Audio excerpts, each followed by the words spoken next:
Oke, nih kita akan mendengar pernyataan dari Mutia Hafidz yang baru saja bertemu dengan Prabowo. Tidak lama masa pertemuan itu, mungkin kurang lebih 10 menit saja. Kita dengarkan bersama-sama, saudara. Mutia maju dikit. Dorong kanan.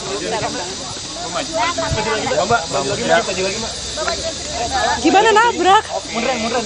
Ibu tadi bahas apa? Tadi apa aja dibahas dalam oleh Pak Prabowo? Gimana? Ya, Apa aja dibahas? tadi saya diundang setengah jam lalu, jadi baru banget diundangnya, kemudian datang dan diskusi sedikit terkait tugas-tugas yang memang sudah menjadi bidang saya. Itu saja mungkin beliau mengajak kemudian memperkuat tim beliau. Kira-kira Menteri Pemberdayaan Perempuan apa gimana? Bidang saya lah pokoknya. Nanti beliau yang akan umumkan. Kominfo ya, Mbak? Nanti beliau yang umumkan, tapi kurang lebih nggak jauh-jauh dari bidang saya saat Bidang ini. sebagai jurnalis atau sebagai Di Komisi Ya. 1 Mbak. Masih terketik? Ya, Masih terkait teman-teman, komisi Ibu nggak, Bu? masih terkait komisi juga masih terkait. Mbak Mutia Teman-teman, saya mohon nanti doanya, saya mohon dukungannya dari teman-teman media, karena tugasnya cukup, beliau tadi sampaikan ini tugas berat, ini salah satu fokus beliau, jadi saya mohon dukungan juga dari teman-teman media untuk nanti membantu. fokusnya apa sih Mbak? Fokusnya apa Mbak tadi yang disampaikan mungkin? Keamanan siber kah atau gimana? Fokusnya arahnya ke mana Mbak? Tadi yang disampaikan. Kita nanti tunggu diumumkan, tapi pada intinya bahwa ini bukan tugas yang mudah, jadi saya mohon dukungan dari semua, dan beliau juga tadi sebagai presiden terpilih yang insya Allah akan dilantik sebentar lagi mengatakan ini salah satu tugas kita sebagai negara yang cukup berat. Jadi sekali lagi saya mohon doa dan dukungan. Tapi Apa membahas membahas soal PDNS juga. Apa membahas kebocoran data Mbak? Kebocoran data dan PDN. Sukses ya, Ibu. Sukses, tim selamat Mbak Mutia, sehat-sehat ya, Mbak.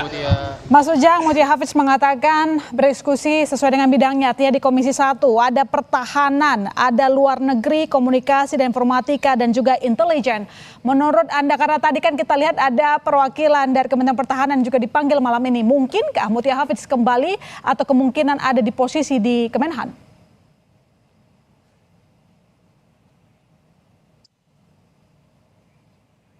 Mas Ujang, mendengar suara saya? Ya, tadi sinyal terganggu. Sekarang agak jelas. Gimana, Mbak My Sister? Ya, kalau kita lihat, kita dengar tadi Mutia Hafidz mengatakan perbincangannya dengan Prabowo adalah sesuai dengan bidangnya, artinya di Komisi 1. Komisi 1 itu meliputi beberapa bidang ya, mulai di bidang pertahanan, luar negeri, komunikasi dan informatika, dan juga intelijen. Artinya kira-kira posisi Mutia bisa saja di mana? Saya tahu itu hak presiden terpilih, tetapi kalau kita lihat kembali tadi kan banyak tokoh-tokoh ataupun mereka yang berada di Kementerian Pertahanan yang dipanggil. Artinya mungkinkah memang Mutia bisa ditempatkan di sana, diselipkan di sana? Kalau saya sih melihatnya di Kementerian Informasi dan Komunikasi ya, karena background dari Bu Mutia kan jurnalis Ya. atau wartawan. Jadi sebenarnya kalau kita bicara profesionalisme, lebih cocok, lebih dekat di Kementerian Informasi dan Komunikasi. Tetapi sekali lagi ya, kalau misalkan di Kementerian Pertahanan pun ya 5 tahun bekerja menjadi mitranya Pak Prabowo bisa-bisa saja. Tapi kalau Menteri Pertahanan mungkin agak berat ya, karena tadi menteri yang strategis tentu harus dijabat oleh betul-betul orang dekatnya Pak Prabowo. Tapi apakah nanti di situ saya tidak tahu, apakah jadi wamen kita juga tidak tahu. Tapi memang yang layak, yang tepat untuk posisi Bu Mutia ya Kementerian Informasi dan Komunikasi. Kalau saya sih arahnya ke sana melihatnya. Yang tidak menutup kemungkinan juga Menlu, tapi Menlu itu agak sulit. Karena Menlu kelihatannya juga diprediksi ya orangnya Pak Prabowo lah, kira-kira begitu. Oke, baik. Nanti kita lanjutkan lagi Mas Ujang, dan saudara jangan kemana-mana. Breaking News Kompas TV masih akan segera kembali.